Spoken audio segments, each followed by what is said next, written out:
Welcome to Heavenly Rangers Call Service Center. For English, press 1. For Pidgin, abeg, press 2. Dan chicken ya Hausa, pinowahu.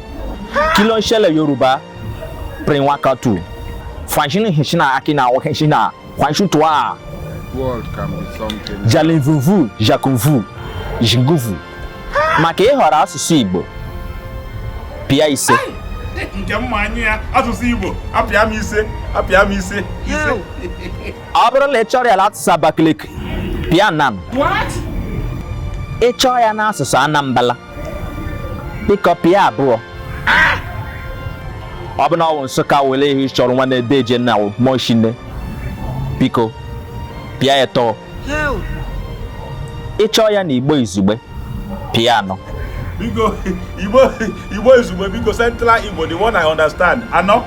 This man. No, ọ bụ gị na onye ozizi na-ekwu.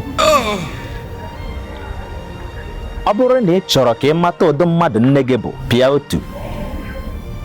Ọ bụrụ na ị chọrọ ka ị mata ụdị mmadụ nna gị bụ, pịa abụọ. Maka ịmata ụdị mmadụ ị bụ nakwa ụdị ndụ ị na-ebi, biko pịa atọ. Atọ, apịa m atọ. Nnọọ, ị pịrị nke ọma. Nke a bụ iji gwa gị ụdị mmadụ ị bụ. Aha gị bụ Yan Baba. Akara ekwentị gị kwụsịrị na 3 na 9. Ị gbara ahụ ọnụ dịka Judas. Ị na-ekpukarị okpu mmemme. Aha gị bụ Yan Baba. Ma gee ntị, Yan Baba, ị bụ mmadụ akpịrị, mmadụ mpako, apiriko nakwa mmadụ ụsa. This man. Ebe ọbụla akụrụ kpom, i buru efere nakwa bọtụlụ na-agagharị. Ị naghị eji anya afọ ebe ọbụla na-eme mmemme, burial, nakwa ebe ọbụla nwara posta mmemme. Ụsa dị gị n'ahụ, apiriko dị gị n'ahụ. N'ezie, ị bụkwa mmadụ nwanyị. Akwamiko ka eji mara gị. Mana ihe na-ewute m n'ihe ndị a bụ na ị naghị ekwe ka ihe ahụ ị na-eme ndị ọzọ ka e mee ya onye nke gị. Ị bụ ogbu mma na anaghị ekwe ka e were mma gaa ya n'azụ. Chegharịa. Oh my God. Ka e wee doziere gị ọnọdụ n'eluigwe. Maka ịgagharị okwu ndị a ị gere ugbu a, pịa kpakpando. Maka ịgbazi gị ọtọ kpamkpam ma kọwara gị ụdị mmadụ ị bụ nakwa ihe ga-eme gị n'oge ikpeazụ, pịa ash. Akọnalụ m ka nke ọtụ ọfọ na biko. Akọnalụ m efe na fon ekwere apịnụ. Kedu ihe ị na-eme? Ị ma na ị bụ onye iberibe. Eluigwe na-achị gị ọchị. Lee ka ndị eluigwe hapụrụ ihe ha na-eme bịa na-ekiri gị na-agba gị ọchị. Ị bụ onye nzuzu, ị maghị mgbe e kere nke ụkwa. Ọ dị gị ka ị ga-apịnyenwu ihe a. Negodi ihe ọ na-ezuzu. Ọ dị gị ka ị ga-apịnyenwu ya.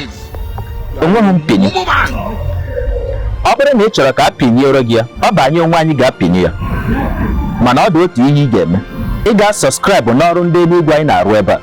Ọ bụrụ na ị chọrọ ime transfa, pịa otu. Ọ bụrụ na ọ bụ POS ka ị ga-eji akwụnye ụgwọ, pịa abụọ. Ị ga-akwụnye ụgwọ site na Bitcoin, pịa atọ. World can be something else. Onye osisi netwọk adịla ebe m nọ. Aka m eme transfer mana enwerọ m netwọk. Biko so ka m pịnyụ anụ, biko enwerọ m netwọk onye osisi. Ị bụ onye ụgha. O nweghị ebe igbe eje. Chee ka anyị nye gị wifi ya n'igwe. Onye osisi netwọk adịla. Hello. Wifi ya n'igwe. A na-eme ka amata na netwọk gị zuru ezu. Ị bụ onye mkpe. Gee ntị, ị bụ onye mkpe. Aka chịchịchị gị dị egwu. Bịa ebe a, bịa. Anyị na-gee ntị. Ị bụ onye aka. Anyị na-anụ ihe ị na-ekwu.